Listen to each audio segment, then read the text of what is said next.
Hello friends, Shashi Agarwal channel के अंदर मैं doctor Shashi Agarwal welcome you. और आज का जो हमारा टॉपिक है वो बहुत ही सेंसिटिव एंड बहुत ही राइट टॉपिक है। That is the right strategy to crack exam with flying colours. Generally students को हमेशा से मतलब कंफ्यूज होते हैं, उनको नहीं पता होता है कि हमें किस मेथोडोलॉजी से स्टडी करना चाहिए ताकि एग्जाम के अंदर हमारे अच्छे मार्क्स आ सके।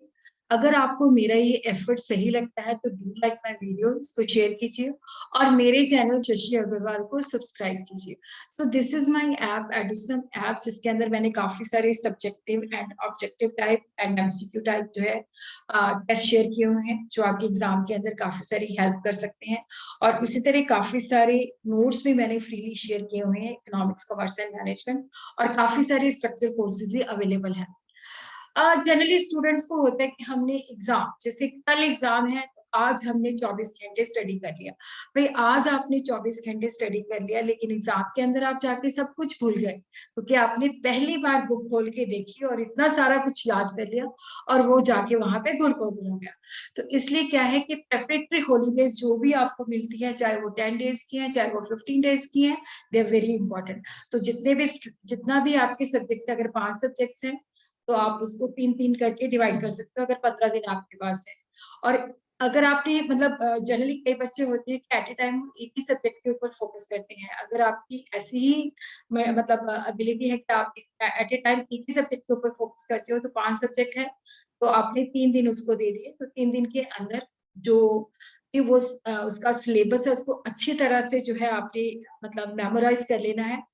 अगर आप मिक्स पढ़ते हो, जैसे मुझे मिक्स पढ़ने की आदत है कि जैसे एक सब्जेक्ट के ऊपर मैं फोकस नहीं कर पाती, तो हर एक सब्जेक्ट को आपने कुछ टाइम दे देना है। तो फर्स्ट थिंग क्या होता है कि जब आपने एग्जाम की प्रिपरेशन करनी है तो you should have the syllabus. जो भी आपकी यूनिवर्सिटी है, जैसे मैं पंजाबी यूनिवर्सिटी पटियाला के अंदर टीच करती हूँ, तो डेफिनेटली वहां पे जो स्टूडेंट्स हैं they will be following the syllabus of Punjabi university Patiala. तो जो भी यूनिवर्सिटी के अंदर आप पढ़ते हो तो उसका सिलेबस जो है आपके लिए बहुत रिलेवेंट है, क्योंकि सिलेबस आपकी बाउंड्री डिफाइन कर देता है, आपका स्कोप डिफाइन कर देता है कि आपने इसी बाउंड्री के अंदर स्टडी करनी है। ये आपके इम्पोर्टेंट टॉपिक है। और उसी के साथ ही एक गुड मंत्र भी मैं बताने जा रही हूँ कि कई बार क्या होता है कि क्वेश्चन पेपर जाता है मतलब टीचर्स के पास, तो वो सिलेबस के हेडिंग्स देख के क्या होता है क्वेश्चन पेपर डिजाइन कर देते हैं। तो सिलेबस इज वेरी इंपॉर्टेंट, क्योंकि कई बार सिलेबस के जो हेडिंग्स होते हैं वही आपकी क्वेश्चन की फॉर्म में आ जाते हैं। और उसी तरह सिलेबस, जैसे पंजाबी यूनिवर्सिटी का सिलेबस, जैसे हम लोग बीबीए बीकॉम को टीच करते हैं, एमबीए को टीच करते हैं, तो दो ग्रुप्स के अंदर या सेक्शंस के अंदर डिवाइडेड होता है। तो आपको पता होता है कि सेक्शन ए की बाउंड्री इतनी है, सेक्शन ए की बाउंड्री इतनी है, ग्रुप 1 की बाउंड्री इतनी है, ग्रुप 2 की बाउंड्री इतनी है।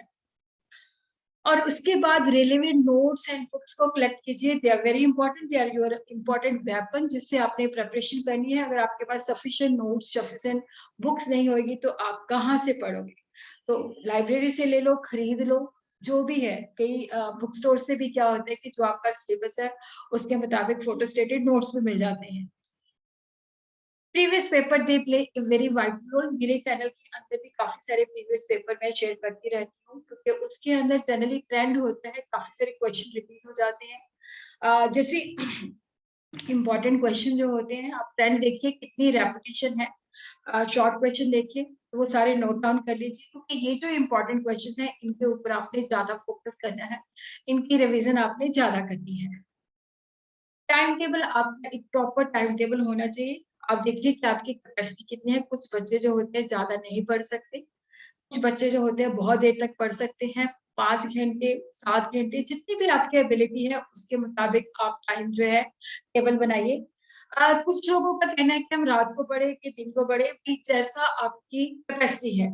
अब जैसे मुझे ड्यूरिंग डेज पढ़ना अच्छा लगता है, रात को मैं सिर्फ 10 बजे तक ही पढ़ सकती हूँ। हाँ, सुबह मैं 5 बजे उठ सकती हूँ, 5 से 10।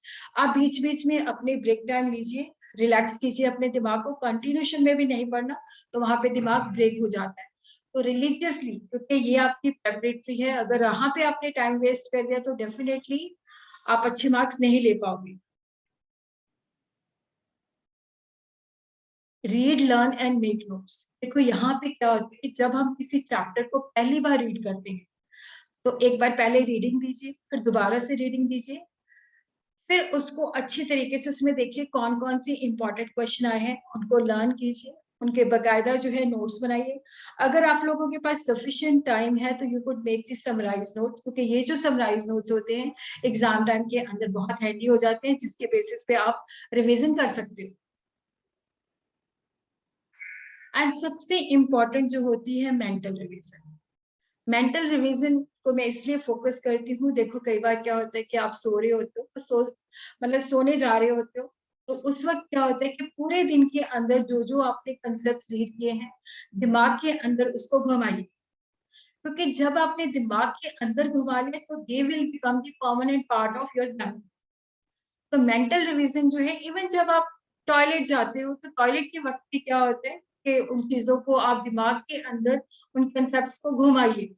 उसी तरह जब आप ट्रेवल कर रहे होते हो, कुछ नहीं कर रहे होते, उस वक्त पे क्या होता है कि जो आपने पढ़ा है, जो आपको इम्पोर्टेंट चीजें होती हैं, वो दिमाग के अंदर उनको घुमाइए। अगर आप इसी तरह मेंटल रिवीजन करते रहोगे तो डेफिनेटली आप कभी भी एग्जाम के अंदर उस चीज को भूल नहीं सकते। तो definitely all the best for your exam.